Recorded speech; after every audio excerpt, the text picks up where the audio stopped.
Can I please invite you to take your seat as the conference will commence in a short moment. A kind request for you to please take your seat as the event will commence shortly. We also would like to remind you to please wear your mask at all times during the event and maintain social distance. Please enjoy the event. Thank you.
Distinguished guests, ladies and gentlemen, please welcome the Honorable Mahinda Maravira, Minister of Environment of the Ministry of Environment, and Her Excellency Tanya Hongrijp, Ambassador for the Kingdom of Netherlands to Sri Lanka, to the International Conference on Environmental Governance.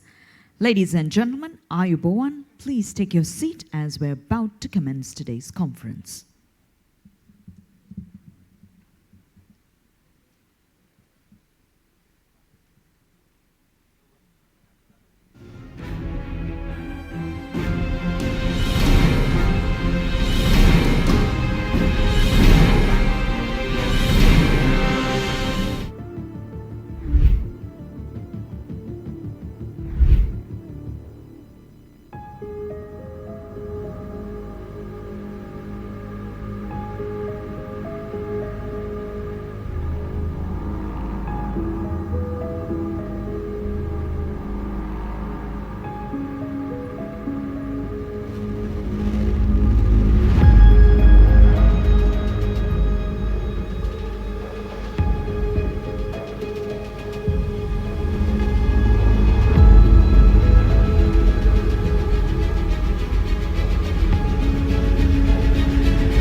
The world needs a pleasant environment.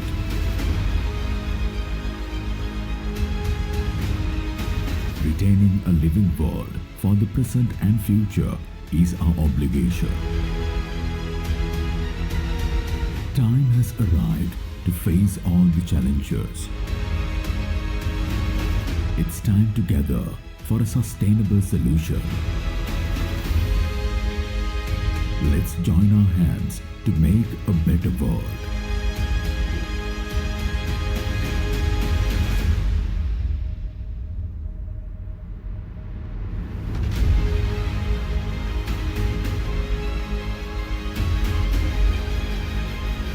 International Conference on Environmental Governance, ICEG 2021, Colombo. Aiban and welcome, distinguished guests. May I now invite you to please rise from your seats for the environmental song.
I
Aibuan, and a very good morning, distinguished guests, ladies and gentlemen.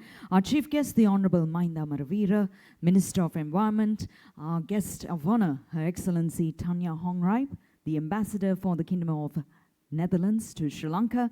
Our keynote speaker, Emeritus Professor IAUN Gunathilaka, the renowned researcher of Botany Faculty of the University of Peradeniya, and also being a part of the International Conference on Environment Governance. From the Ministry of Environment to the Secretary, Dr. Anil Jayasinghe, Chairman, Mr. S. Amarasinghe, Central Environmental Authority, and Director General, Mr. P.B. Hemanta Jayasinghe, consultant staff of the CEA, and everyone who is joining us on Haritha TV. Aibuan, and a warm welcome to all of you to the International Conference on Environmental Governance. Ladies and gentlemen, the Environment Day, August 12th, was a significant year for us, being 40 years as a celebration. And coinciding with its activities, here we are celebrating the International Conference on Environmental Governance. We have had the sheer pleasure of more than 204 research papers being presented, out of which 73 papers have been selected and will be presented for the next 2 days, which is the 24th and the 25th. All these research papers do consist of a number of topics which is loved and appreciated by every single person who is joining us here in this room. On the topic of buzzwords of climate change, globalization, what do we do with the environment, it takes a huge area of how we wake up every morning, having that little oxygen to breathe. Looking at the environment as to how much we love nature, how much do we support, and the challenge is all before us, talking of togetherness, coming together, and what sort of a difference can we make. So today's nature, and also looking at what we can offer at the International Conference, covers us an entail of details as to what we can offer to Sri Lanka to make Sri Lanka look good, feel good, live a better environment for our future generation, and also to celebrate our 40th anniversary celebration by recognizing some of our very profound staff who has been with us along our journey. And now, ladies and gentlemen, to formally welcome you all this morning, I have the real pleasure of inviting the Chairman of the Central Environmental Authority. Please put your hands together for Mr. S. Amarasinghe to address you now.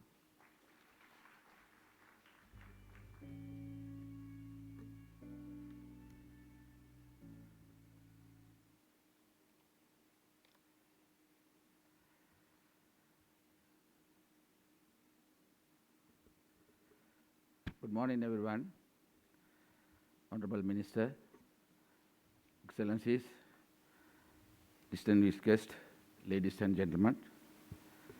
It's a great privilege for me to be here to welcome you all at the inauguration ceremony of the International Conference on Environmental Governance 2021, organized by the Central Environmental Authority as part of its 40th anniversary celebrations.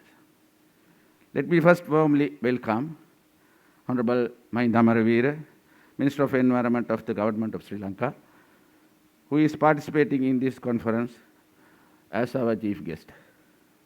I warmly welcome Mr. Tanja Hongripe, Honorable Ambassador of the Kingdom of the Netherlands to Sri Lanka, who is the guest of honor for this conference and will also deliver one of the keynote speeches. I am pleased to welcome Dr. Anil Jayasinghe, the Secretary to the Ministry of Environment. I cordially welcome Mr. Nimal Gunathilaka, Emeritus Professor of University of Peradeniya, who are here with us today to deliver the other keynote speech. I also welcome the consultant of the International Conference, Professor Hira Amarsekara, Professor Nihal Dayavansa, and Dr. Jagat Gunawardena, the legal consultant of the Central Environment Authority. I am pleased to welcome the additional secretaries and all other officers of the Ministry of Environment, head of the other institutions, and media personnel who have gathered with us today on our invitation. I am glad to welcome Director General of the Central Environment Authority, all Deputy Director Generals, former Deputy Director Generals, Director and other officers, and all staff members of the Environmental Promotion Unit who organized this international conference. I wish to extend my warm welcome to all professors, university lecturers, independent researchers, environmentalists, and civil activists who have submitted research papers to this international conference. I also welcome all those who have come here to participate in this inaugural session of the conference.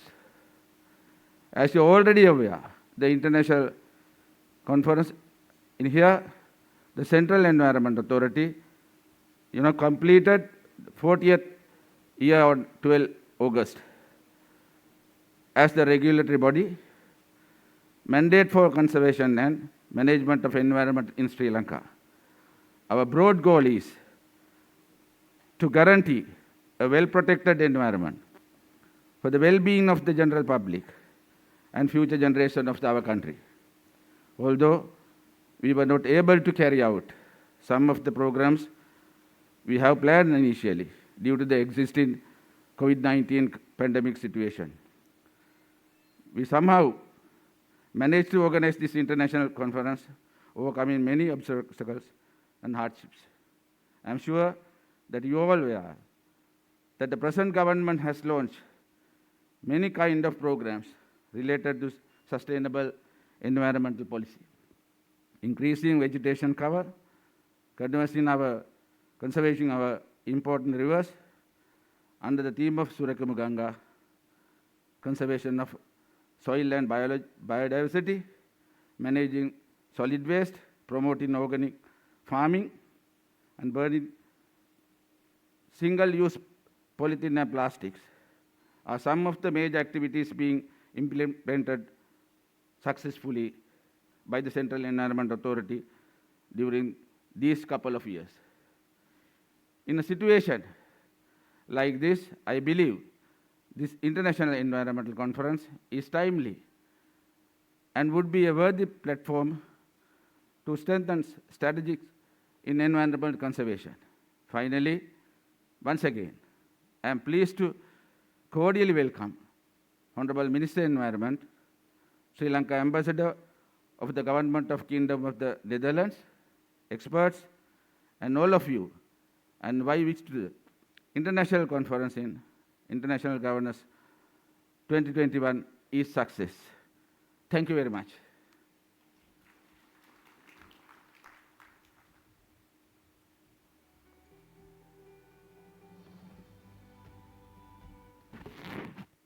Thank you, sir. Thank you very much for your warm wishes and blessings. Ladies and gentlemen, in relation to our 40th anniversary, we also have a volume presented now, and that presentation consists of environment-related articles. We've released 2 books, and this year we have the 3rd volume coming out. And now to make the presentation, we'd like to invite the Central Environmental Authority Chairman, Mr. S. Amarasinghe, to present the Soba Khetha magazine to our chief guest, the Honorable Mahinda Amaravira. A significant moment, ladies and gentlemen, in celebration of our 40th anniversary, and we have the Soba Khetha magazine now presented to our chief guest.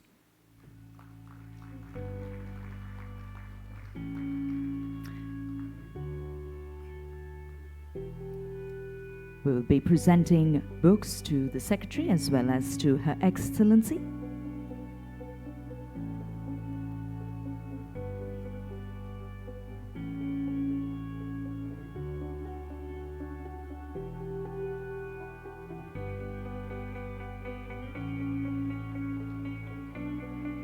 Thank you very much. And now, can I please invite the Director General of CEA, Mr. P.B. Hemantha Jayasinghe, to present the proceedings booklet to our chief guest.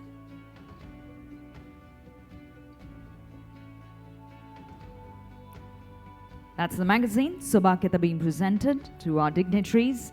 And now, the proceedings booklet, the proceedings of the International Conference on Environmental Governance being presented to our Minister. Your Excellency,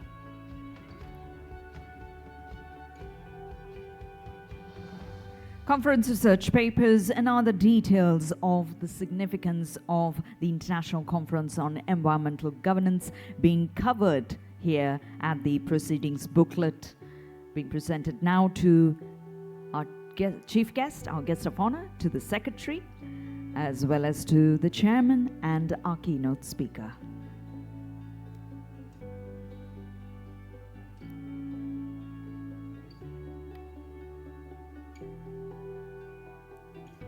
Thank you very much to the Director General of CEA.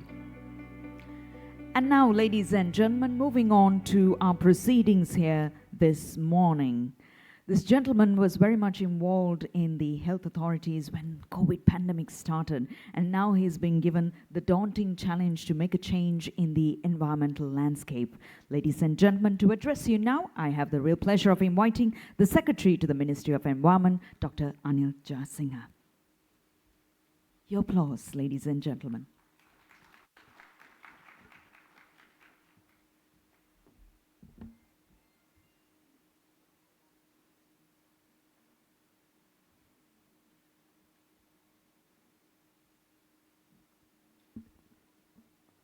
Good morning to all of you. Honorable Minister of Environment, Honorable Mahinda Amaravira, Her Excellency Ms. Tanja Gongrip, the Ambassador of Netherlands in Sri Lanka, Emeritus Professor Nimal Gunathilaka, with the keynote speaker today, the additional secretaries and the directors of the Ministry of Environment, Mr. Amarasinghe, Chairman, Mr. Hemant Jayasinghe, the Director General of Central Environment Authority, and all the officials from Central Environment Authority, all participating academics, ladies and gentlemen. At the outset, let me congratulate the Chairman, DG, and all the staff of Central Environment Authority, and of course, Honorable Mahinda Amaravira, myself, and all of us for the 40th anniversary of Central Environment Authority. The Central Environment Authority was established at a time I think it was really necessitated. If the Central Environment Authority was not established and Sri Lanka went ahead with the development drive that waged during that period, I think the nexus between the environment and the development would have gone for a 6. So the work commenced by the Central Environment Authority and subsequently strengthened by the establishing of the Ministry of Environment in Sri Lanka, I think saved the day for us. Now, today, you have organized this International Conference on Environment Governance. Environmental governance is a concept where advocates the supreme need for looking into environmental preservation, conservation in every aspect of human being, whether it is political, social, or economic. And it's about sustainability, looking into sustainability. And it is about how we shape the human interaction with environment. Now, the environmental governance involves governments, the business community, and at large, the civil society. So no one is left behind as far as environmental governance is concerned. Now, if we consider the situation today, I would say Mother Earth is in a critical condition. The Mother Earth is admitted to the hospital. Mother Earth is hospitalized. I would say the Mother Earth is hospitalized, and she is not in just a normal ward, she is in a high dependency, if not intensive care. So, as you know, when you lead a good life, the chances of being sick is less. But once you get sick, when you fall sick, you have to look for assistance. And when you are in the high dependency or the intensive care, you know that all the gadgets surround the patient, the monitors, various input-output machines, and the doctors, they all surround, because the patient at that level cannot stand up on his or her own. So therefore, you need to resuscitate the patient so that salvage the patient out of this condition. So when it comes to environment, the globe, the Mother Earth, I believe that Mother Earth cannot salvage her condition on her own. Therefore, the Mother Earth depends on her own dependence. That's about 8 billion population in the world. So that's all of us. So therefore, I think the environmental governance is very important in broader context of its meaning. And why we have come to this poor status of affairs is because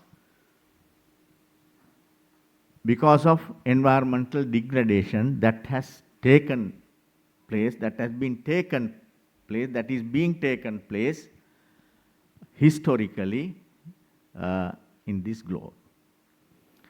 And if we go back, the world, societies developed from feudal systems to capitalist systems, and in 18th century, the Industrial Revolution took place, and then, as we know, we had First World War, Second World War. All this is, I think, because of, this is all to compete for resources. And the countries gang together, and then there was this socialist system, and theoretically, some thought that socialist system would have better answers for environmental ill health, but to see that they were no better. Because in the capitalist system, with the science and technology, the environmental degradation took place. We call these countries as consumer societies, But when it comes to all socialist systems, all socialist countries, we don't call them as consumer societies. But then we saw that those countries, they were more into excavating natural resources and mostly exporting them in raw manner. So whether it's capitalist or socialist, I think the mankind from that era to present have been degrading the environment throughout. So, but the industrialization, the sophistication is dictated by science. The issue is the gap between science and policy. The more the gap, more the problems. So therefore, I think it is necessary that the scientists, environmentalists, on one hand, they discover, they show the way forward, they show the present situation, they calculate projections, and the policymakers must take up this and together with the scientists must try and bridge the gap between science and policy. So I think that is the crux of the matter. So therefore, we see that most of the environmental governance issues are due to lapses. I mean, most of the environmental issues are due to careless lapses of environmental governance throughout the history. So therefore, I believe this conference lay emphasis on environmental governance, and we believe that through these deliberations, Sri Lanka would get some good evidence, and that you would present the evidence to the policymakers and press on the issues. And that is why I always call upon our staff as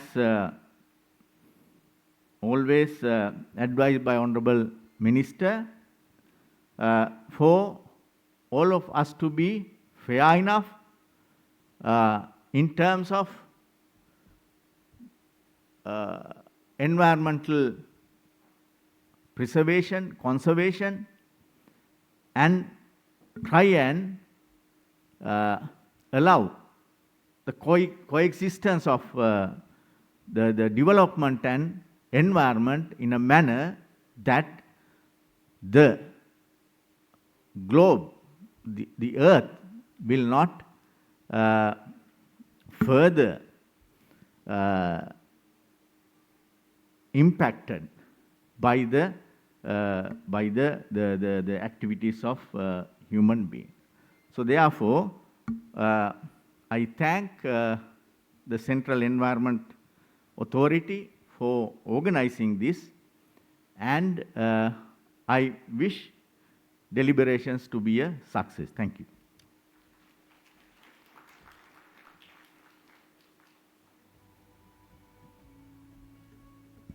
Thank you, sir, for your positive message and also taking us through the highlights of Mother Nature's importance. Ladies and gentlemen, in celebration of our 40th anniversary, we'd like to now recognize a few of our very special people who have brought in tremendous support and contribution throughout the years. And we'd like to take a minute to invite the following dignitaries to please join us on stage. The Chairman of the Central Environmental Authority, Mr. S. Amarasinghe, together with the Director General of the Central Environmental Authority, Mr. P.B. Hemanta Jayasinghe, will accompany our presenter, Mr. Anil Jayasinghe, Secretary to the Ministry of Environment. Can we put our hands together, ladies and gentlemen, for our presentation party? Recognition of awards to our very special dignitaries, and we begin with the assistance of the editorial proceedings for ICEG 2021. Can we give a round of applause to this lady, Dinithi Premachandra? She made it happen, she made it possible. There was a number of challenges that was postponed trying to make the event, and here she is. Can we put our hands together, everybody, for Dinithi Premachandra?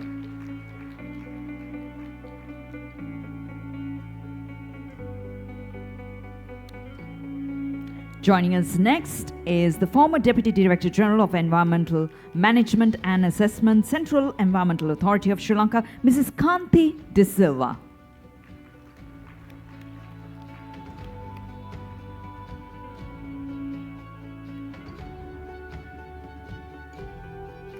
Joining us next is the former Deputy Director General, Environmental Education and Awareness, Central Environmental Authority of Sri Lanka, Mr. Gamini Jayasinghe.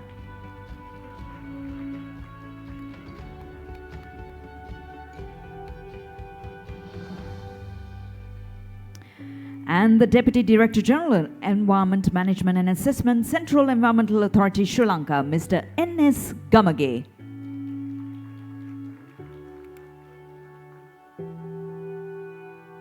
Thank you for your contribution and support right throughout the years, ladies and gentlemen. Joining us next, Deputy Director General, Environmental Pollution Control, Central Environmental Authority, Dr. Sanjay Ratnayaka.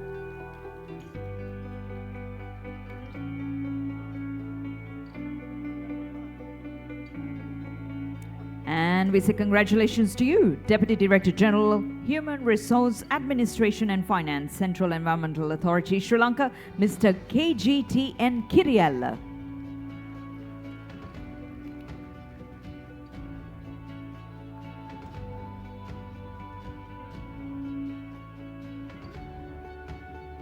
Joining us next is the Deputy Director General, Environmental Education and Awareness of CEA, Mr. Ajit Veerasundara.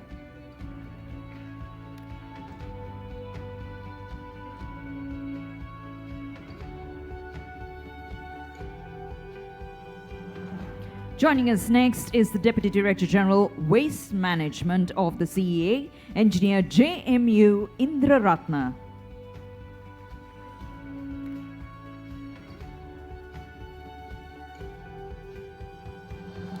And the Deputy Director General, Regional Coordination for the CEA, Mr. Jayavilal Fernando.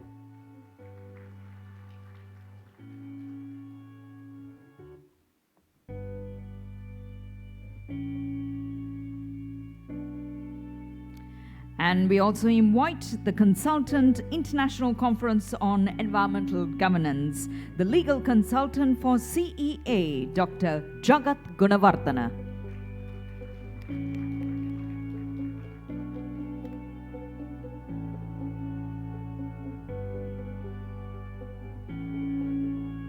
We also would like to invite you for your contribution. The Senior Lecturer of the University of Colombo, Consultant for ICEG, Professor Nihal Dayawansha.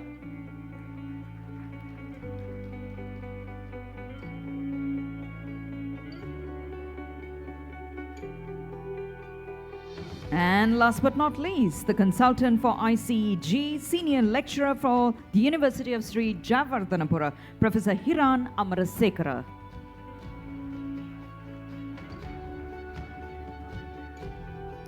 There are a number of participants who are not here with us this morning. However, we'd like to recognize them. Mr. Ajit Rodrigo, who is a member of the editorial board, Engineer Sena Piris, Professor Sewandi Jayakodi, and Mr. K.H. Muthukuda. Can we give them all a big round of applause, ladies and gentlemen? And we say thank you to our presentation party. Thank you very much to the Secretary, Ministry of Environment, Dr. Anil Jayasinghe, to the Chairman, and as well as the Director General. With the celebration of 40 years of recognizing your contributions and efforts for the International Conference on Environmental Governance and also in other areas, ladies and gentlemen, we had a competition last year, 2020, virtual, and this was for launching 3 environmental songs. We had 250 entries for Sinhala and Tamil as well, and out of which we selected 3 winners. And now we're going to listen to the 3 environmental songs while we also give recognition to the musicians, Sashika Nisansala, Saman Lenin, and Nelu Adukari, your favorite musicians. And these lyrics are written by Jayantha Udanandage, Jayalal Pereira, and Danushka Indunel. And also at the same time, we want to say a very big thank you to Dr. Rohana Veerasinghe for his presentation in terms of the music composed. Thank you very much, and that's the presentation being made. The 3 songs will be played to you now as the presentation was made to the Minister.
පරදවන සුභාසිරිගෙත්තම්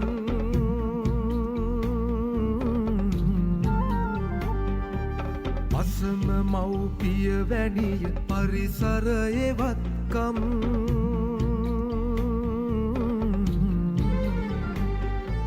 සිසිල උණුසුම සමයි නුබ නිලද ගිහිනි පිය සරණ රැව් නගන බලබුදින ලිහිනි පිනිසලන පිල් කලඹ රණ මොනරු රමණී දෙව්ලියක මිනි මෙවුල වගේ ලෝධරණී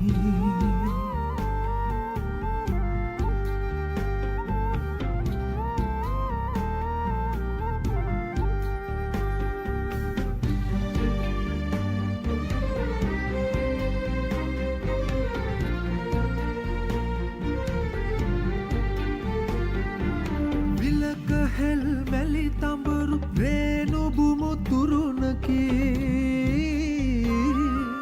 දැනෙක දිය රැලි මැවෙත එයම මින් මැදුරකි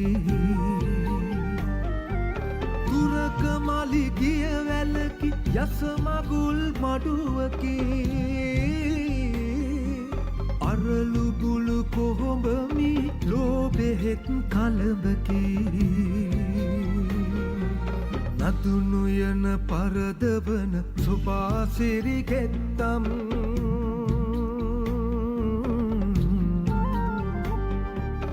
අසම මව්පිය වැනිය පරිසරයවත්කම්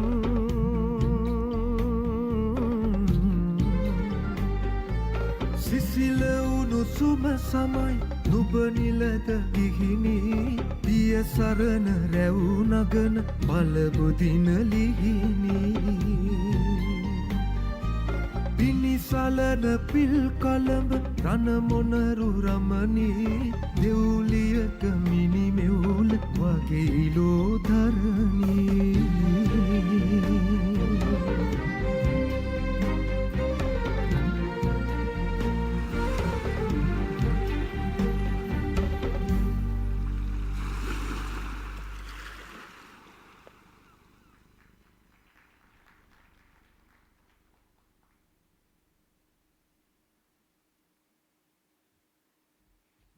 So those were the three songs, and thank you to each and every one of you who sent in your entries. Those who are watching us on Haritha TV must be feeling proud that your song was selected, and out of that, that was the song that was composed. Ladies and gentlemen, now we've come to one of the most pinnacle moments of today's international conference on environmental governance. We have the address by our keynote speaker. Please welcome, ladies and gentlemen, the Emeritus Professor IAUN Gunathilaka, a renowned researcher who covers on the topic of governance and much more. Please put your hands together as we give a round of applause to our keynote speaker.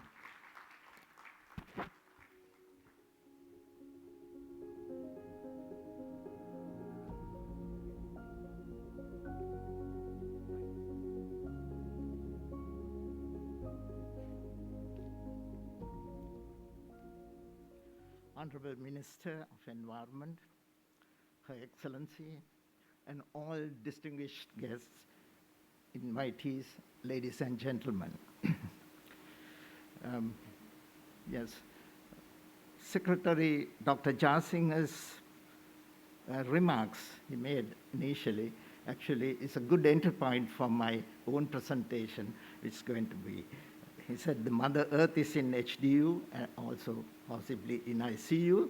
So I'll show you what Sri Lanka is like at this moment and what we have solutions. As in every dark cloud, there's a silver lining. So I'm going to show towards the end what that would be to resuscitate the patient, as he quite rightly said. Let me see whether this works. Okay, right. Now, environmental governance. In simple terms, the governance is the ability to make any enterprise to make, enforce, monitor rules, and deliver services. When it comes to environmental governance, all kinds of measures, which I'll give you in the next slide, deliberately taken to prevent, reduce, and/or mitigate harmful effects on the environment. It's a IUCN definition. Environmental governance is one of the tools to improve the environmental quality. So it's very appropriate that CEA has selected it as the theme for the 40th anniversary. Yes, good governance is a common denominator ensuring transparency and inclusiveness in ecosystem management planning when it comes to environmental governance, decision-making and accountability, equitable enforcement of laws and rules, monitoring, knowledge outreach and access, all these are important, and most importantly, benefit sharing at all different levels. However, when it comes to ecological, let me see whether, right, environmental, ecological, and social sustainability, these cannot be achieved through good forest governance alone. You have to keep that in mind. I'll show you the example, one of them from Sri Lanka. If agricultural users of forests provide higher economic returns, as in the case of apple farm, which you saw in the opening slide, very often they externalize the environmental and social costs. Efficient markets may still drive towards deforestation. This is the site that you see. Apple farm taken in 2014, and I had a look at the 2020 image, and not much different, so to speak. So this is the Pidrutalagala Conservation Forest at over 2,000 meters above sea level, and it's a cloud forest, and the apple farm that is where the productivity is at its highest in terms of vegetable cultivation. I think it's very productive, but it has social costs to the downstream people, which I'll show you later, and also the environmental costs, which you can see. Yes, at a closer range, apple farm, Mahakudugala, Pidrutalagala, is actually it's a political conundrum, as I say, in forest governance in Sri Lanka. Now, these are different angles taken in the same area, showing destruction to the forest, leading to soil erosion and water pollution and so on. So, giving you a little bit of history on apple farmland in Mahakudugala in Nuwara district. This land was earmarked for apple cultivation in 1970, but later, the project being unsuccessful, it was subsequently about 2,000 acres of this land were given to the poor farmers for vegetable and potato cultivation, which are deriving ecological benefits. Now, these farming activities are causing serious harm to Kurunduwaya, which leads to Mahavali eventually, by draining its natural water through pipelines they are taking to their farms, and by releasing excess fertilizers and pesticides to this. So that's the environmental cost component.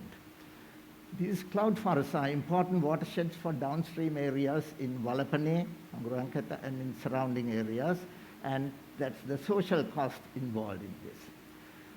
This apple farm is located in the heart of Central Fragile Area of the National Physical Policy Plan for 2017 to 2050, which states that the physical developments in these lands shall be guided with stringent regulations and comprehensive guidelines, enforced and monitored by the agencies responsible for the development and conservation of these areas.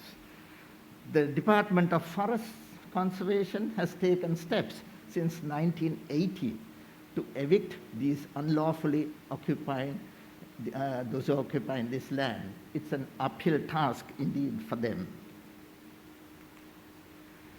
Now, forests provide a variety of tangible and non-tangible goods and services. the services are often undervalued. As you can see here, okay, that's not very good. Now, fuel and food provision, which is a provisioning service on the top left, then watershed management, climate amelioration, which are regulatory services, soil conservation, which is a supporting service in that circle, and education and recreational services, which are the cultural services, and most importantly, the maintenance of biodiversity. So this is from the Millennium Ecosystem Assessment, as you all know, so these are providing technical guidance to all the environmental conventions, which are these. Recently, at Glasgow Leaders Declaration on Forest and Land Use on the 2nd November 2021, they reaffirmed the commitments collectively and individually to UN FCC, more resilient, more sustainable, resilient, and zero carbon future. Then UNCBD for post-2020 Global Biodiversity Framework, UNCCD for land degradation neutrality targets, and Sustainable Development Goals and other relevant initiatives, Bond Challenge, New York Declaration on Forest, Decade of Ecosystem Restoration 2021. So they committed, they reaffirmed their commitment strongly to achieve these targets set in the international conventions. In addition, they reaffirmed their commitment to also to sustainable land use, the conservation, protection, sustainable management, and restoration of forests and other terrestrial ecosystems. And at the end of the conference, the global transition to net zero emissions by mid-century is another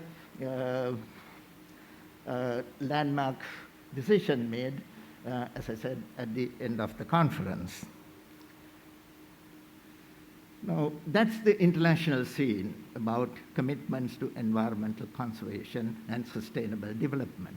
When it comes to Sri Lanka, the Vistas of Prosperity and Splendor, the National Policy Framework for Sri Lanka, on its page 59 says, the strategy proposed for the increase in national forest cover up to 30% by identifying and reforesting suitable lands, restoration and rehabilitation of degraded ecosystems, activities related to urban and roadside tree planting are amongst them. Then strategies proposed for proper land utilization on page 57 of the same document says, conservation of sensitive ecosystems to control human impacts on marshy lands, mangroves. We recently saw that Muthurajavilla is being made a Ramsar site, and so on. So those are things that have been implemented according to the national policy framework. Then restoring barren and abandoned land for sustainable agriculture and forestry. So the forest situation in Sri Lanka, which most of you are familiar with, this is the 2015 forest cover map of the Forest Department. And these forests, except what's there, we have 29.2%, and the target is to make it 30% by 2025 and 32% by 2030. Then in addition to these protected areas mentioned on top, at the bottom I have indicated what's called shrub cover, which are actually which in my opinion at least, regenerating forests. And this is from the Land Use Policy Plan Department. We have 373,000 odd hectares there. So 389,000 hectares of open and sparse forests and 373,000 of shrub cover altogether. So degraded forests, we have about 750,000 hectares. Now comes the beginning of the conundrum. That is, until this new circular, which was 2020 November, that's last year around this time November, a circular came from the Ministry of Wildlife and Conservation. It's called 120. And before that, all the areas that I showed previously are under the jurisdiction of the Forest Department and Wildlife Department, including those other state forests. Then with this new circular, that jurisdiction was transferred to the provincial administration or district administration. And the circulars I have marked below that, that is from the Land Commissioner General and Conservator General, those are to speed up the operational process of the MWFC 120 circular. So the pros and cons of this I have explained detailed by making a kind of a balanced analysis. At the same time, the forest offences in Sri Lanka is going up. Now, if you take from 2006 to 2020, these are Forest Department records, and especially from 2019, that's number 14, 2020 is number 15 there, it's speeding up quite a lot.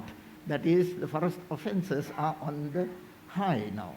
So these are their statistics: encroachments, cleared area, other offences, and the cost estimated by the Forest Department is about 2.6 billion rupees.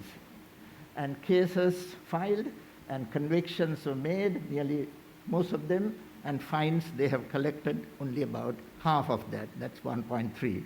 This is partly due to the natural capital has not been valued properly in this instance. So that's one of the reasons for, because judges need more information for this to be valued properly. This is not the end, and even more recently in the newspapers, you see them in Wattagama area in Kabilitta. It is the businessmen and professionals are also party to this, according to this news item. I'm not sure the accuracy of this, but these are newspaper reports that you get. Okay, so that brings us to the story of environment and development interest cannot be simultaneously maximized.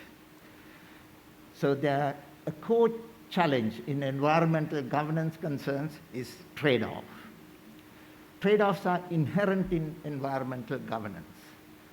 The apple farm issue, which is on the right-hand bottom here, is an excellent case study for negotiating trade-offs between conservation and development. These are amongst them prospects of ecosystem services, natural resources management, and poverty alleviation of the people involved in farming and also downstream dependence. So it's ideal for a citizen science project, which you all are discussing during this conference under one theme. Then this brings us to another aspect, One Health triad, that is the health of the environment, health of the people, and health of animals and plants together. This concept is the unity of multiple practices that work together locally, nationally, and globally to help achieve optimal health for people, animals, plants, and the environment. When this concept is applied properly, it can help protect and save the lives of both people, animals, and the environment for the benefit of the present and future generations, which is again mentioned by Secretary Dr. Jasim. Environmental, now coming to the more positive side, environmental, social, and governance concerns are gaining ground around the world quite significantly, with investors, borrowers, setting up ESG frameworks to transition to green economies, capitalizing on a surge in global awareness of sustainability risks following the COVID-19 pandemic, which I called earlier a silver lining in a dark cloud. So this is the green bonds. The silver lining in my opinion, is green bonds, also known as climate bonds. These green bonds raise funds for new and existing projects which deliver environmental benefits and more sustainable economy. Green bonds have proven to be an effective means to secure the resources required to meet the country's national climate change goals.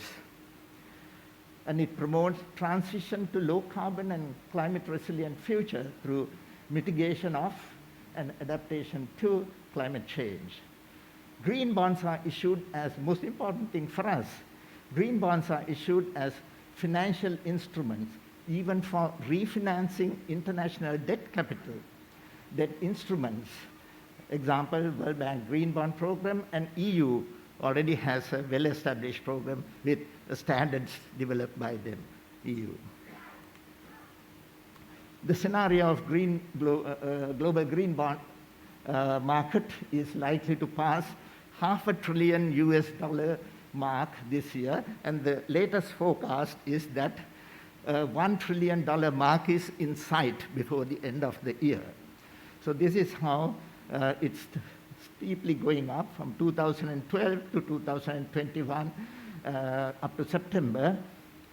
So the investments in this green economy bond market is catching up a lot, particularly after the Glasgow conference maybe. And leading countries investing in this are USA, Germany, France, China, Spain, Netherlands, and so on. So most of the countries in the developed world are investing on, say, USA, for example, $37 billion US investing on green bonds. The important thing in green bonds is that there are strict monitoring protocols in place for these green investments. Hence, the governance factors which contribute to forest degradation and deforestation, which we saw in the apple farm situation, to take an example. Policies encouraging forest conversion, which we saw there. Unclear land tenure, that's why the forest department is finding difficult to evict the encroachers. Poor enforcement of environmental laws, these will be minimized, as in the case of. So these are some, I'm not going to go into all the details, but one or two things I might highlight. These are the project type activities for which green bonds are available.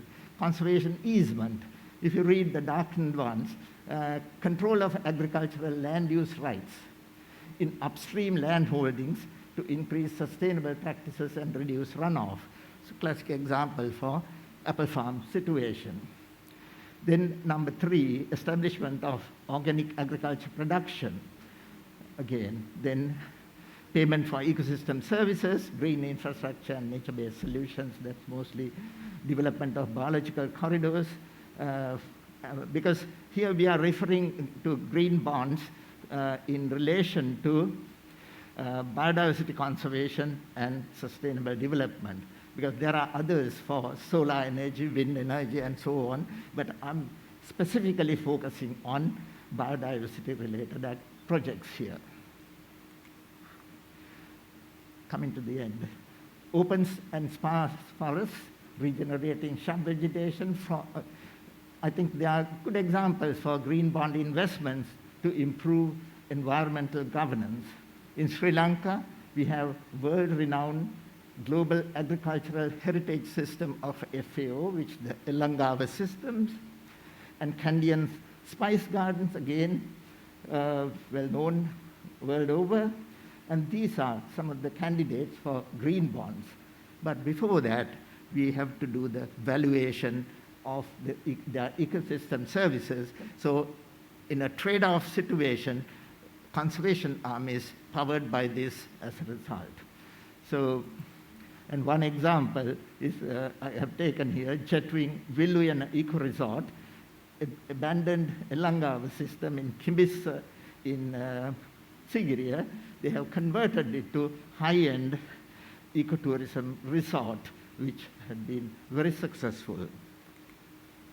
Again, coming to what our secretary mentioned, as if we were reading from the same script, like he talked about socialism.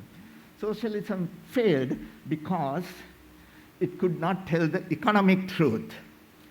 Capitalism may fail because it could not tell the ecological truth.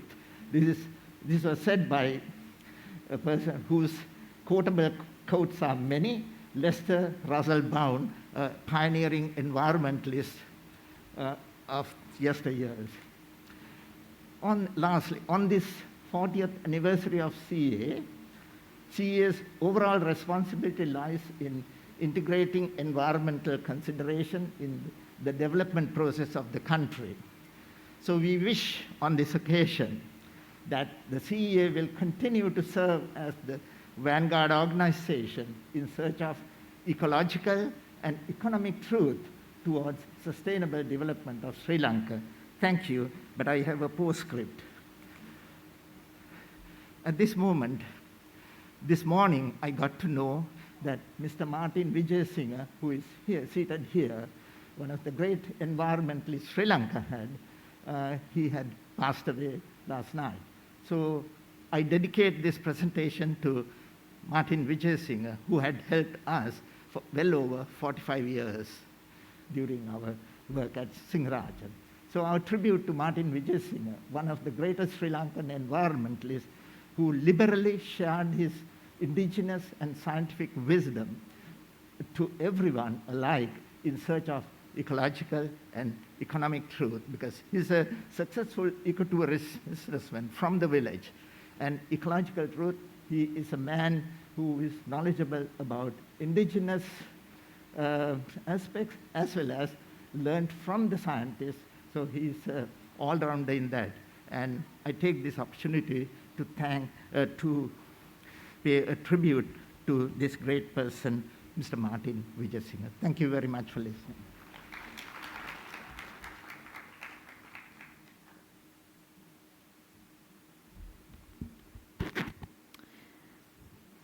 Thank you very much to our keynote speaker, Emeritus Professor IAUN Gunathilaka. Thank you, sir.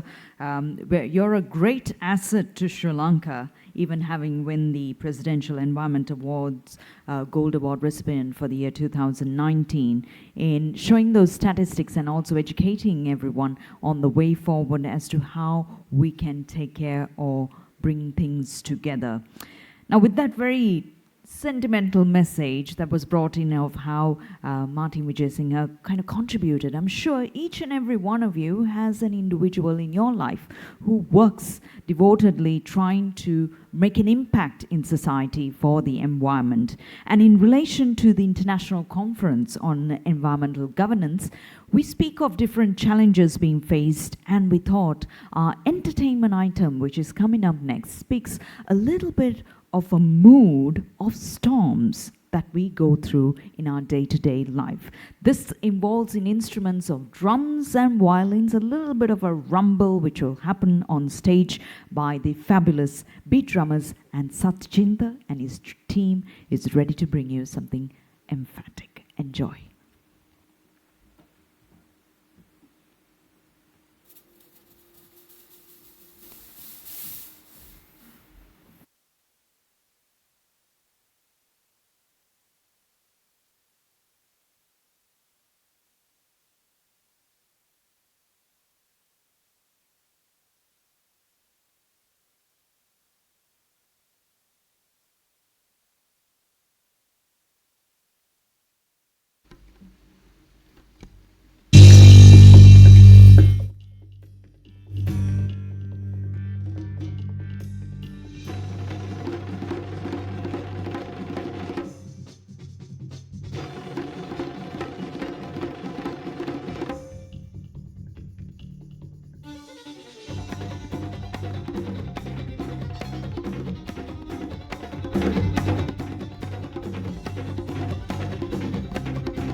A special act created by the beat drummers there for you, ladies and gentlemen, bringing on storms, moods of storms for you.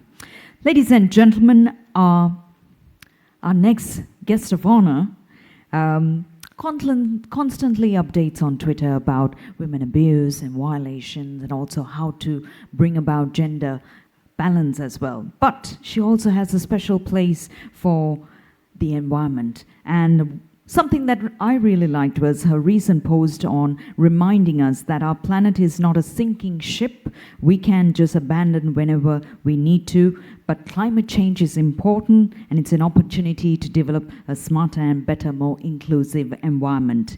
Keeping that in mind, we're really honored to have with us Ambassador for the Kingdom of the Netherlands of Sri Lanka to make her address. Ladies and gentlemen, please put your hands together for Her Excellency Tanya Honrai.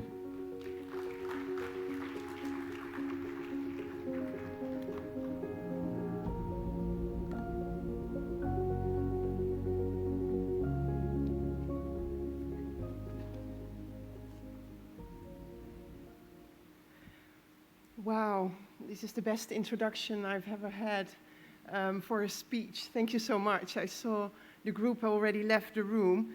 I used to play the violin, but I never brought my music to these heights. And I only have one small suggestion for this group, is to also introduce some women into their group, just for the sake of diversity. You know, you never know, it can bring you to even higher heights, so to say. Thank you so much. Honorable Minister Mahinda Amarawira, Minister of Environment, and Dr. Anil Yasinge, Secretary of the Ministry of Environment, Mr. Amarasinghe, Chairman of the Central Environment Authority, and Mr. Jayasinghe, CA, Director General, and of course, Professor Gunatilaka. Distinguished guests, ladies and gentlemen, I sometimes look at my two boys, they're 9 and 11, and I picture their future, and I have to confess, I'm not at ease. It feels like their generation and those following will have difficulties that we cannot yet foresee. What will their future look like? And do I have confidence that the next generations will be fine? And do you? Today, the topic of climate change is high on all agendas, and that's not just related to the recent COP26. It's mostly because every day, somewhere in the world, we are being confronted with the consequences of climate change. Floods, droughts, fires, hunger, conflicts. And as also indeed the Secretary said, and Professor Gunatilaka also mentioned it, the Earth is close to ICU, or maybe already on its way. I'm sure you all know that 1/3 of the Netherlands is below sea level. We always share this. So that also means, of course, that we are extremely vulnerable to rising temperatures and rising sea levels. And also Sri Lanka, of course, very much feels the consequences of climate change.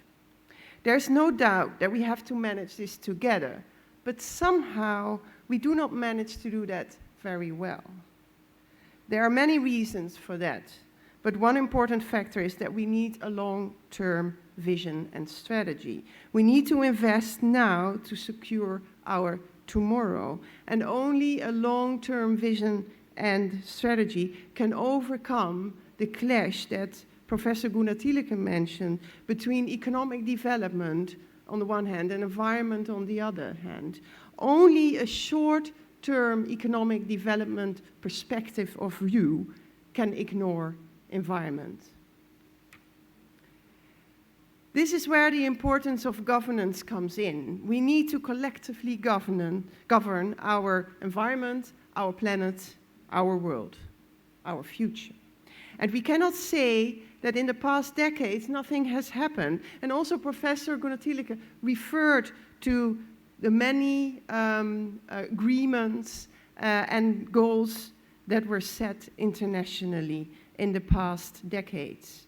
And of course, we all remember in 2000 the Millennium Development Goals, and in 2015 the international community adopted and committed itself to the Sustainable Development Goals and the Paris Agreement.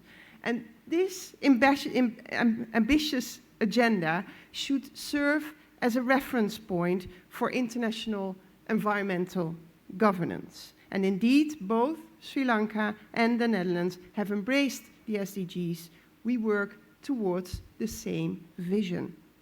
So, how does the Netherlands do this? And what does environmental governance towards the SDGs, towards sustainable development, actually look like? From an environmental perspective, the Netherlands' national priorities include energy transition, climate action, enhancing environmental protection, and biodiversity. Our main environmental governance aim focuses on reducing greenhouse gas emissions. And the Dutch government has endeavored to reduce greenhouse gas emissions by 55% below the 1990 levels by 2030. And we are, like Sri Lanka, working towards carbon neutrality by 2050. In the EU, this 55% plan is often referred to as the Fit for 55.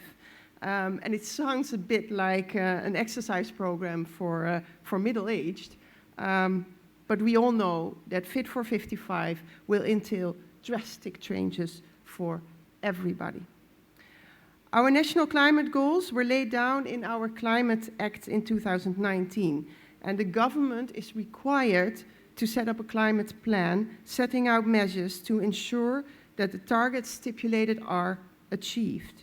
The National Climate Agreement contains agreement with different sectors, and they will help to achieve these climate goals. And these sectors include electricity, industry, traffic and transport, and agriculture. In April 2020, the Dutch government announced a set of climate policies to reduce the annual carbon emissions by nearly 10 megatons. And several new coal power plants are to be closed. And they were new, so somewhere we were late, too late. Or run by minimum capacity and will close later. A 3 billion euro spending package will subsidize renewable energy projects and home refits. And there are a number of policy adjustments, for example, on livestock numbers, reforestation as well, and even lowering the national speed limit on our highways, because also that contributes. To that respect, the Netherlands also, of course, welcomes the commitments made by President Rajapaksa during the World Leaders Summit of the COP26. The Sri Lankan ambitions on renewable energy and the co-leadership of the Global Energy Compact for no new coal power are commendable. The key question is, however, in both the Netherlands, in Sri Lanka, and in all countries worldwide, how will we make sure that we stick to those goals and deliver?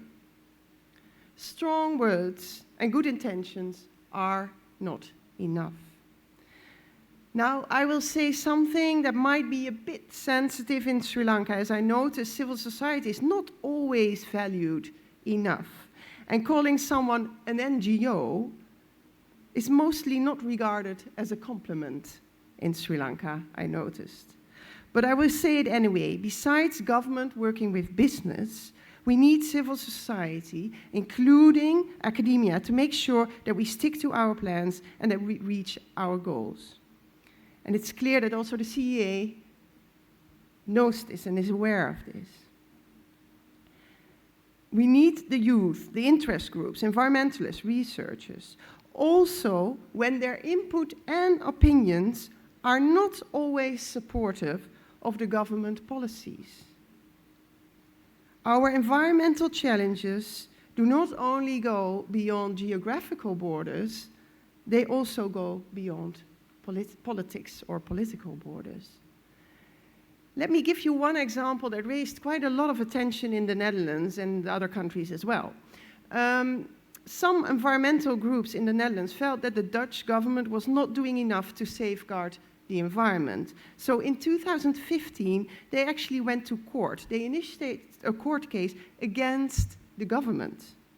This case established that the government has a legal duty to prevent dangerous climate change. That's very interesting. The Supreme Court ruled that climate change could have impacts on the rights to life and well-being of the Dutch citizens. Therefore, the government was instructed by the Supreme Court to reduce greenhouse gas emissions at a faster pace than anticipated. And I see the Honourable Minister thinking, oh dear, let's hope this will not happen here. But, and I can imagine, because this is not easy. Of course, not everybody was happy with this outcome. And of course, it poses an extra challenge for the government. But we do not have a choice. We need to act, and we need all powers to be part of that, even if these powers sometimes are in the way or feel as though they're in the way. This first climate change case sets a precedent for future similar cases. The push from civil society, driven by environmental research, it's actually very important for environmental government and to make this more inclusive. A national climate government system can of course take on different shapes and should entail a variety of legal and non-legal elements. But it's clear that we see a trend to more stringent and cohesive legal instruments being put in place in many countries worldwide. The Netherlands believes that including all actors into the development of legal instruments is required. Otherwise, there's no long-term support for the instrument and it will not achieve the desired results.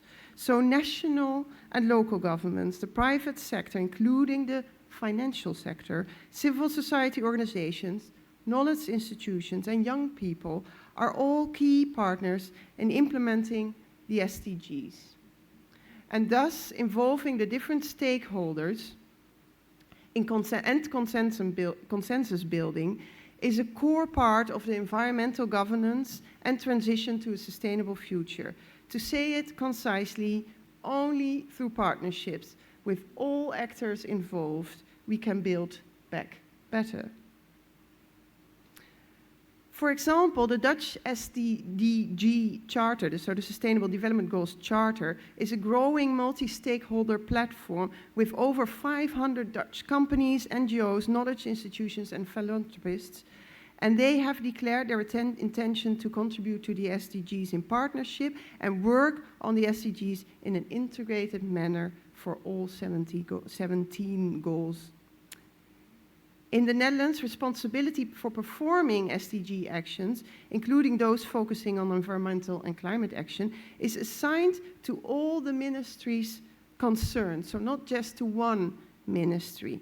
And since 2019, the National Assessment Framework for new laws and policies has become SDG-proof, requiring law and policy makers to assess the effects of their legislation on SDG progress. So that's a chapter in all the analysis and preparation documents for new laws and regulations. And the SDG progress tracking is also integrated into the regular policy cycles. And I think one interesting point to share about our governance and monitoring is that our National Statistics Office publishes regular reports on SDGs in the Netherlands. And in 2016, it was actually the first national statistical office in the world to provide a statistical measurement on SDG indicators. In 2018, it introduced a new monitoring system, which is called the Broad Welfare Monitoring System, to measure citizens' prosperity using a broad set of indicators, including environmental impacts, rather than only GDP. So how does the Dutch approach towards environmental governance and inclusive policy making towards the SDGs relate to Sri Lanka? And how to you, your distinguished guests? We strongly believe that this approach of inclusivity and consensus building is required internationally in environmental governance as well. So international cooperation is a cornerstone of our climate policy. Together we can strengthen alliances, educate communities, and actively reach out to governments, businesses, and organizations. We build sustainable value chains, forge climate-resilient investment deals, and empower societies to protect the planet and achieve sustainable prosperity. This is what we aim to do worldwide, also with and in Sri Lanka. We stand ready to continue to share knowledge, expertise, and solutions that can help take global climate action to a local level. And let me mention 3 areas of cooperation. Firstly, urgent and complex transitions are now needed from a fossil-based, energy-intensive economy to a low carbon and climate-resilient society. And to achieve that, the Netherlands is increasingly harnessing the power of sun, wind, and water to speed up this transition. Our advanced energy sector offers extensive knowledge and experience in wind, biomass, hydrogen, and solar energy, and I'm convinced that the Netherlands can support Sri Lanka with their transition to the 70% renewable energy commitments. Renewable energy will be a new area, and we could scale up cooperation, but there are other areas that we've been active in since a very long time. And of course, I'm talking about agriculture and water management. Just like Dutch farmers, Sri Lankan farmers already feel the effects of climate change. Dry areas are getting drier and wet areas are getting wetter. This requires 2 things: research and action. Firstly, we require research into climate change and adaptation. What is happening literally in the field? Independent, scientific research is tremendously important. It forms the basis of concerted action to reach the Sustainable Development Goals. Agricultural research can provide a common understanding, new methods of irrigation, or create drought-resistant varieties of crops. It can also increase productivity and profitability. And this will not only benefit the farmers, but also consumers and, in general, food security in Sri Lanka. So since many years, the Netherlands has provided for exchange of knowledge and expertise with Sri Lanka, and we will continue to do so. And as I said, secondly, we need action. We know that climate change is reducing agricultural yields and soil fertility. The Netherlands is involved in various partnerships with Sri Lankan organizations to fast-track sustainable food production and fine-tune methods to grow and produce food with less water, energy, and less raw materials. We focus our partnerships on the horticulture, dairy, and poultry sectors. And in all those sectors, we've been training trainers in Sri Lanka on several subjects, like integrated pest management, or in the dairy sector, we also did training on sustainable dairy feed and waste management. And we will continue also to do in the future and to help these changes. And of course, this was also done with the help of the Department of Agriculture. In the coming years, I foresee the deepening of this agricultural cooperation. Dutch agricultural companies and knowledge institutions stand ready to work with Sri Lankan partners to make the transformation to climate-smart agriculture while feeding an increasing population. And those agricultural partners often also focus on water, another key component of environmental governance. I already mentioned our vulnerability being below sea level. Water management and flood prevention is in our DNA, and I know it's also in yours. So for many years, Dutch water experts have been working together with Sri Lankan experts to develop climate-adaptive construction projects in coastal port and river engineering and maintenance. And Dutch and Sri Lankan experts are currently For example, also working in establishing a groundwater monitoring network with 190 measuring locations in Anuradhapura, Polonnaruwa, Monaragala, Jaffna and Puttalam districts.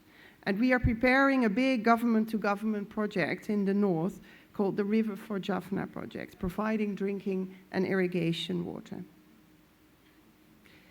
3 weeks ago, I went to Weligama with the family. My boys wanted to go surfing, but we never did. It was not the rain stopping us, but the issue might have been caused by the heavy rains. We went into the water knee-deep, and our legs were wrapped in pieces of plastic. I had never encountered this before, not in Sri Lanka, nor in other parts of the world. And it made me very sad. And that brings me to the third and last opportunity, a circular economy. The Netherlands, both nationally and internationally, works to transform our economy into a circular economy. By 2030, we aim for 50% less raw material consumption, and by 2050, we aim to be a fully circular society and economy. Achieving circularity means, of course, working with an adaptive global supply chain. So we work to strengthen our circular economy through collaborating with global business, knowledge institutions again, and government authorities on a variety of topics like circular agro-food, water and waste management, textiles, and innovative packaging. In Sri Lanka, we are supporting the apparel and textile sector with knowledge transfer platforms on circularity and supporting Sri Lanka's journey and continued effort to be a preferred sourcing destination for ethical and conscious brands. So let me conclude. Our Dutch national environmental governance and climate ambitions are not just local, they are global. Achieving the goals of the Paris Agreement requires all parties, including the Netherlands, to raise their ambitions. Beyond ambitions, real action and implementation is needed, and also self-reflection. The Netherlands might be an example in some areas, but in other areas we really have to step up. We are not at the point where we should be currently.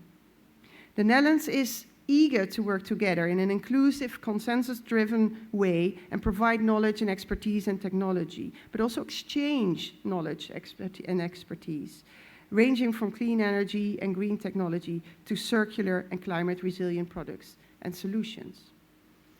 And I would like to congratulate the Central Environmental Authority on the 40th anniversary. And also the organizers on braving through the COVID-induced challenges, yet still bringing researchers, policymakers, and civil society together. And I will reiterate what we need to. We need to co-create sustainable solutions to global challenges. Again, I picture my boys in the Sri Lankan central province in the hill country last week. What an amazing sight. I shared a picture with a friend in the Netherlands, and she wrote, "It looks like paradise." Yes, it does. And we saw it as well on the screens. Sri Lanka looks like paradise in many ways. And let us, for the sake of our children, for the sake of our planet, give this paradise the attention and the governance it deserves. Thank you.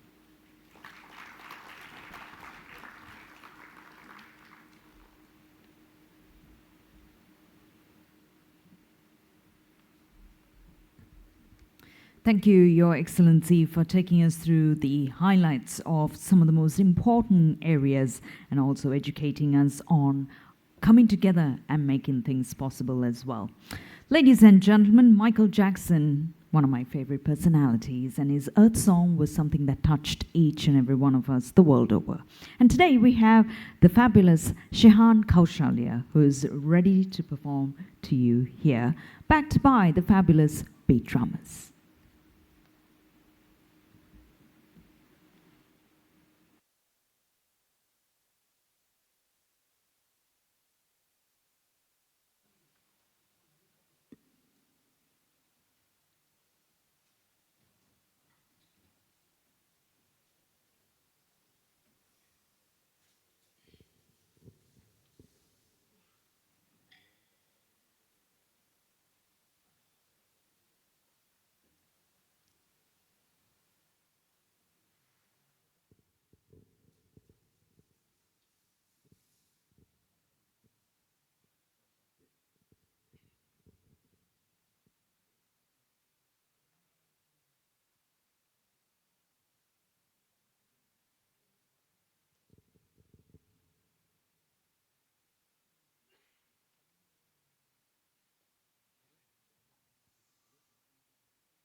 And this place could be much brighter than tomorrow. And if you really try, you'll find there's no need to cry. In this place, you'll feel there's no hurt or sorrow. There are ways to get there if you get enough for the living. Make a little space to make a better place. Heal the world, make it a better place for you and for me and the entire human race. There are people dying. If you get enough for the living, make a better place for you and for me.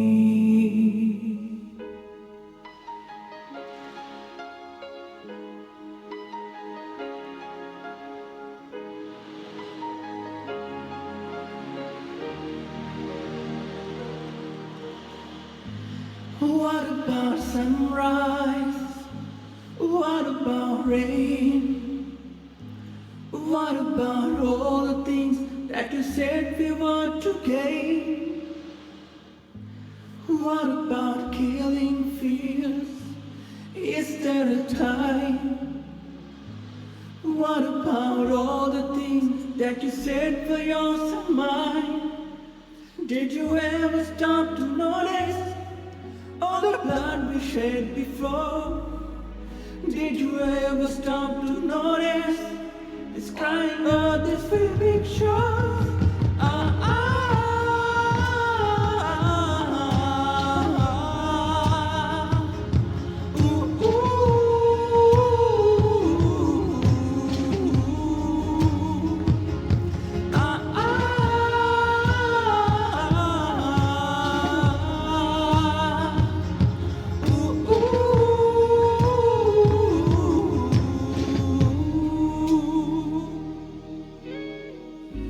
What have we done to the world? Look what we've done. What about all the peace that you pledged your only son? What about flooring fields? Is there a time? What about all the dreams that you said was yours and mine? Did you ever stop to notice all the children dead from war? Did you ever stop to notice this crying earth, this big shores?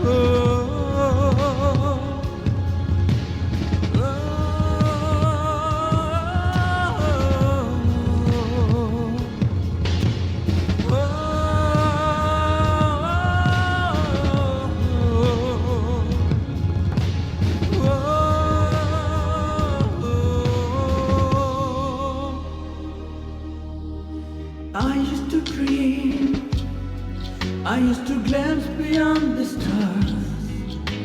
Now I don't know where we are, although I know drifting far.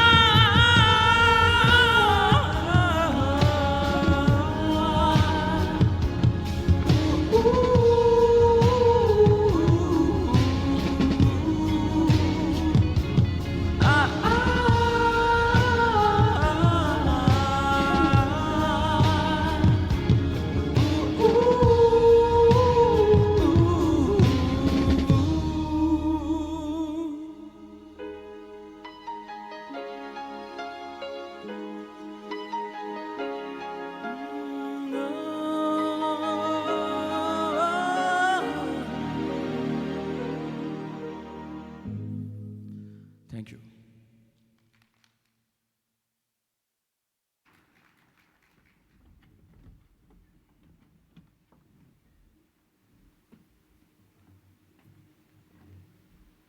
Wasn't he amazing? It was brilliant, right? Shehan Kaushali, everybody. Can we put him a round of applause? As well as to the fabulous beat drummers as well. Ladies and gentlemen, we have a presentation now recognizing a few dignitaries for making the International Conference on Environmental Governance alive. And to make the presentation, now we'd like to invite the Honourable Minister to please join us on stage. The Minister of Environment, the Honourable Mahinda Amaravira, together with the Secretary of the Ministry of Environment and the Chairman and the DG of the Central Environmental Authority. Can we put our hands together, ladies and gentlemen, for the presentation party?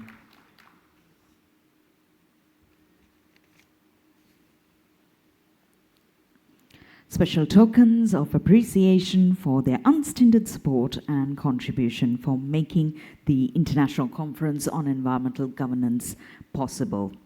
Ladies and gentlemen, first we'd like to recognize Professor Sewandi Jayakodi, member of the editorial board, senior lecturer of the Wayamba University of Sri Lanka. Can we put our hands together, ladies and gentlemen, for presenting the editorial proceedings for this event. Everybody, let's hear it for Professor Sewandi Jayakodi.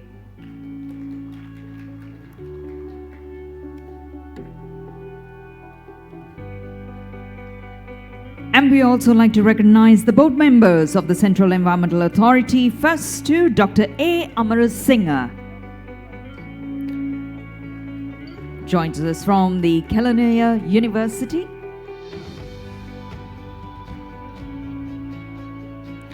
Also to our board member from the University of Sri Jayawardhanapura, Senior Professor Hemanthi Ranasinghe.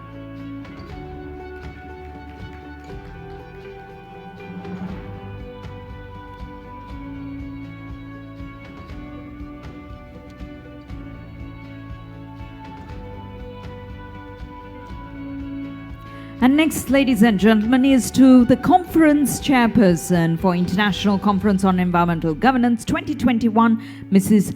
Shamani Periyapperma.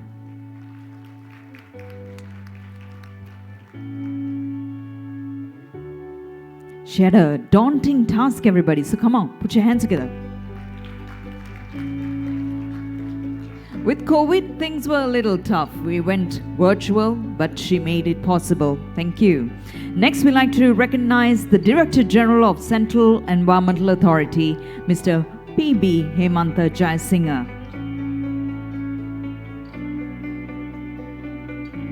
Come on, everybody, to the Director General.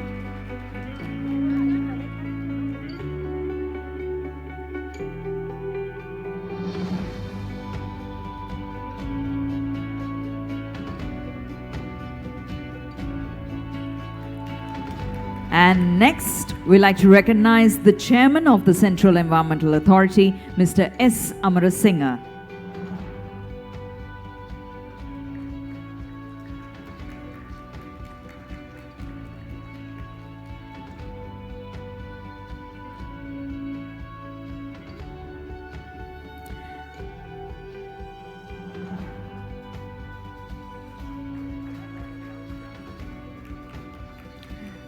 And a very special thank you to the Secretary to the Ministry of Environment, Dr. Anil Jayasinghe.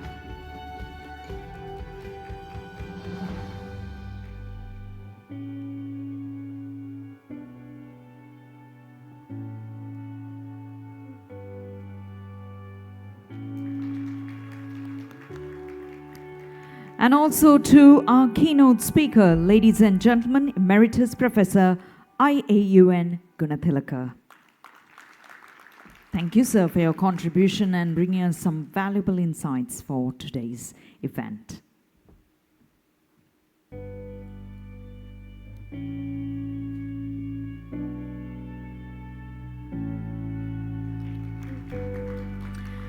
And also to the Ambassador for the Kingdom of Netherlands to Sri Lanka, Her Excellency Tanya Honraib.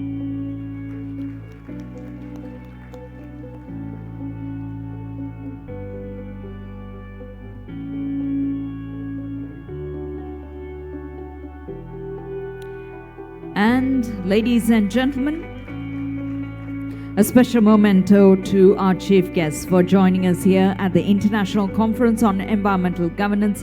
Here's our way of saying thank you, sir, for being a part of this event. A memento to the Honorable Mahinda Amaravira, Minister of Environment.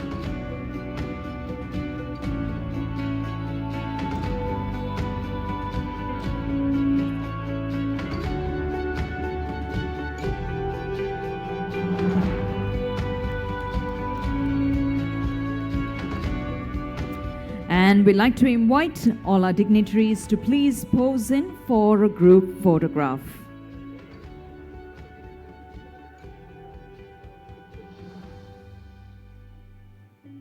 Big smiles in celebration of the International Conference on Environmental Governance as well as the Central Environmental Authority's celebration of 40 years.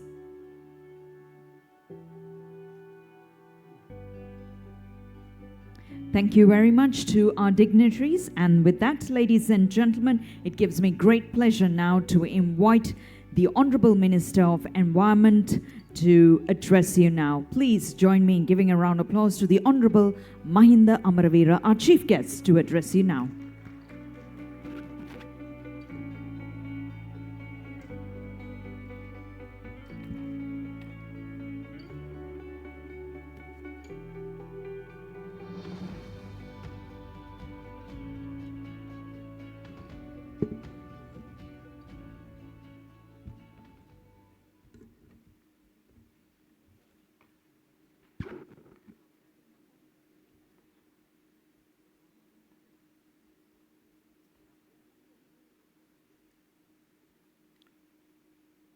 Good morning.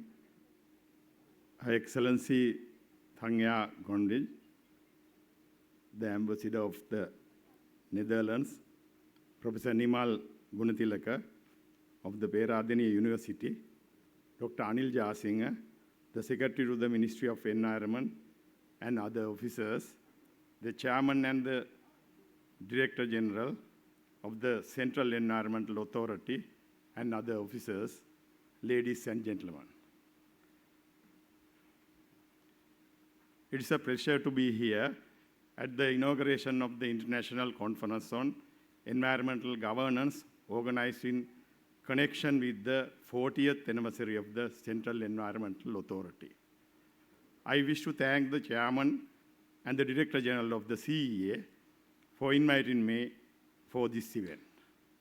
As the Minister of Environment, I consider the 40th anniversary of the Central Environmental Authority as a turning point.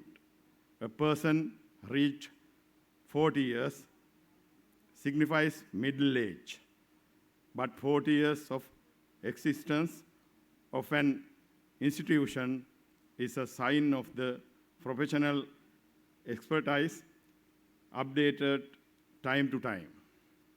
As the Minister of Environment, I am happy and proud of a successful journey, steadily march forward, keeping itself with latest legal, scientific, and technical developments. The situation that prevailed domestically and globally at the inception of the CEU was not so complex as today. Today, in every sphere, we are confronted with complex challenges. We face a host of local and global environmental challenges. Our commitment is to overcome these challenges. Climate change is a serious environmental issue that has gripped the entire world. Today, there is an academic discourse across the world on its impact. As the participants of the recent climate change conference summit held at Glasgow, Scotland, His Excellency the President, myself, and the Secretary of the Ministry of Environment made aware that world leaders agreed to make enhanced commitments towards mitigating climate change, especially global warming. Conservation of environment and achieving sustainable development was given priority during the deliberations. The award of compensation and crop conservation procedures during post-disaster periods, which Sri Lanka have been practicing over a long period of time, an important component of the disaster recovery process. There is other measures employed by the government for the protection of environment won many awards. Similarly, policy discussions and conferences of this nature are crucial in shaping our future program of work. I must recall that the policy framework of the government, Vistas of Prosperity and Splendor, has been implemented under the leadership of His Excellency the President, Gotabaya Rajapaksa, giving pride of place of the protection of environment while laying a sustainable socio-economic foundation enabling people to fulfill their requirements. Despite the restrictions imposed by the COVID-19 pandemic, implementing the government policy, we remain committed to overcome these barriers. In compliance with international environmental treaties, we look forward in achieving global sustainable development goals set forth by the United Nations. Issues and challenges triggered by climate change and the COVID-19 outbreak, we all should work in union to rebuild the sustainability of a safer environment. I should say that the International Conference of Environmental Governance is an important and timely endeavor. After a long interval, it is crucial to have scholarly discussion on the subject of environment. At this conference, new knowledge will be shared, new invitations, ideas and proposals will be unveiled.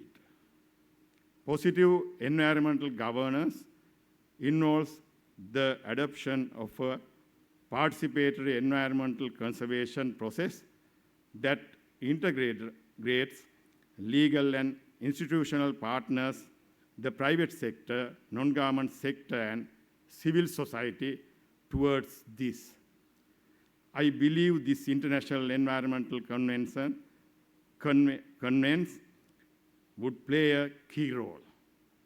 I express my gratitude to the Ambassador of the Netherlands and Professor Nimal Gunatilaka of the Peradeniya University, who delivered the keynote address at this international conference on environmental governance. I wish to appreciate the organizing committee of the Central Environmental Authority and the participating academics. I wish this event every success. Thank you.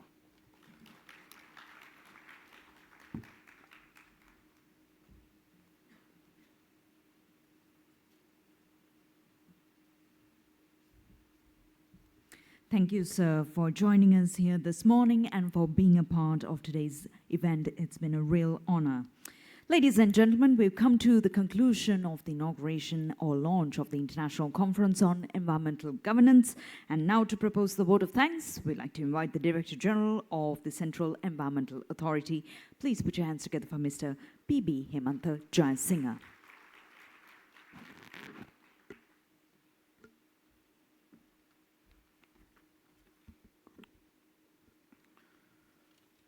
Good morning, everyone. Honorable Minister, Excellencies, distinguished guests, ladies and gentlemen. As we commemorate the 40th anniversary of CEA founding, as the Director General of Central Environment Authority, I would like to wish CEA and its members the best of success in their efforts to expand environmental responsibility in all possible ways to safeguard our environment. It is my responsibility to express our gratitude to all distinguished guests and participants for gracing the inaugural session of the International Governance of Conference on Environmental Governance. The vision of the Central Environment Authority is a clean and green energy through service excellency. Our role is to act as a pillar of strength, ensuring the execution of sustainable development objectives while also safeguarding the quality of our environment. So the CEA takes pride in its 4 decades of providing excellent service with its expertise.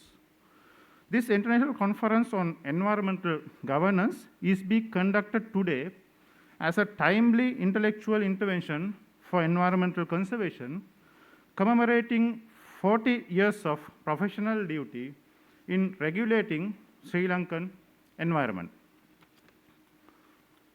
By implementing the sustainable environmental policy as envisaged in the state policy Vista of Prosperity and Splendor of the President of the Democratic Socialist Republic of Sri Lanka, His Excellency Gotabaya Rajapaksa, we are fully committed to the protection of our environment. I am grateful to Minister of Environment, Honorable Mahinda Amaraveera, for the excellent leadership providing to the Environment Ministry, and Dr. Anil Jasinghe for your guidance as to the Secretary of Environment Ministry. I must also mention our deep sense of appreciation to the Chairman of Central Environment Authority, Mr. S. Amar Singh, for his support and encouragements. Moreover, I would like to commend and thank all members, former members of the CEA family who have given their time and efforts to bring CEA up to current standards and status over the last 40 years. So on behalf of Central Environment Authority, I wish to express my sincere gratitude to Honorable Mahinda Amaraveera. The Minister of Environment is present today as the chief guest of this International Conference on Environmental Governance. So thank you, sir, for your time and your leadership for this event. And also, I would like to please to express my heartfelt appreciation to Her Excellency Tanya Gondrik, the Ambassador of the Kingdom of Netherlands, for presenting and delivering the second keynote speech addresses in this international conference. Dear Madam, your participation is a great honor to us, so thank you very much for your time today. And also, I sincerely thank Dr. Anil Jasinghe, the Secretary of the Environment Ministry, for your presence here to witness the event's success.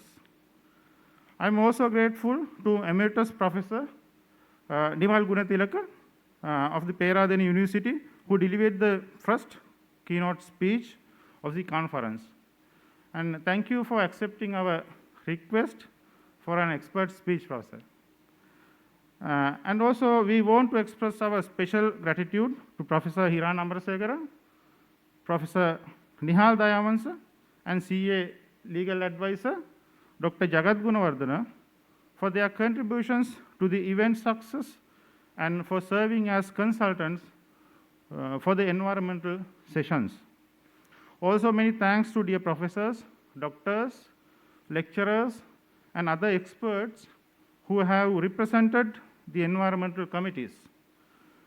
I'm also thankful to additional secretaries and other officers and staff members of Ministry of Environment, officers from Honorable Minister's Office, CA Chairman and the Board of Directors of Central Environment Authority, Deputy Director Generals, Directors and other CE officials.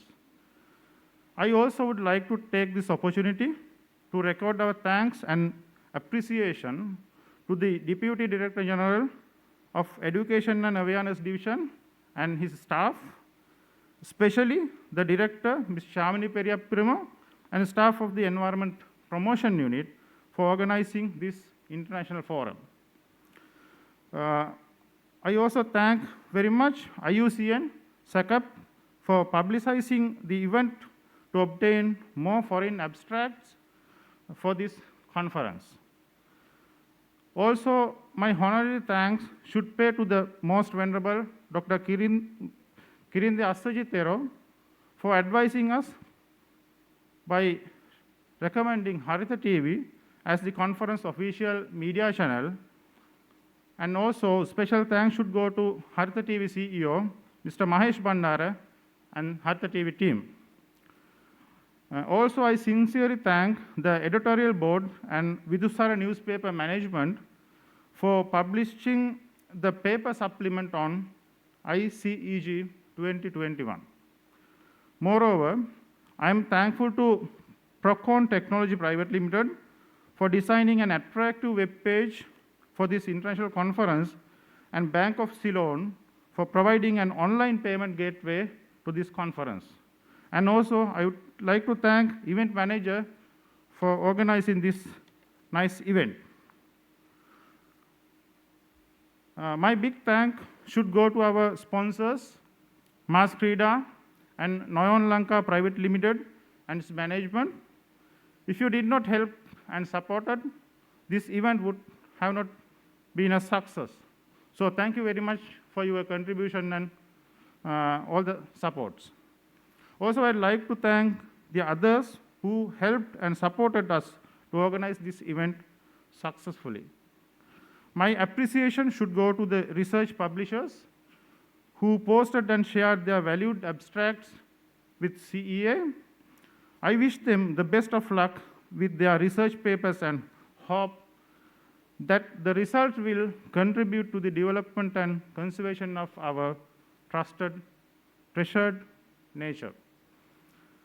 By extending my best wishes for the success of the International Conference on Environmental Governance, which signifies the culmination of CEA's 40 years of professional service, I would like to conclude my vote of thanks and appreciation by urging everyone to come together and conserve our environment and our earth.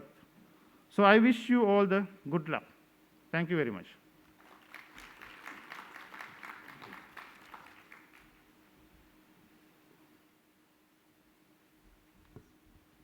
Thank you very much to Mr. P.B. Hemant Jayasinghe, Director General of CEA. Ladies and gentlemen, with that we conclude the inauguration ceremony, and the 2 days will be all for you to commend your work and your contribution as well. While we wish you all the very best to have a successful conference, we also would like to remind you to bring the community together to make things different for Sri Lanka. May I request you all to please rise for the national anthem.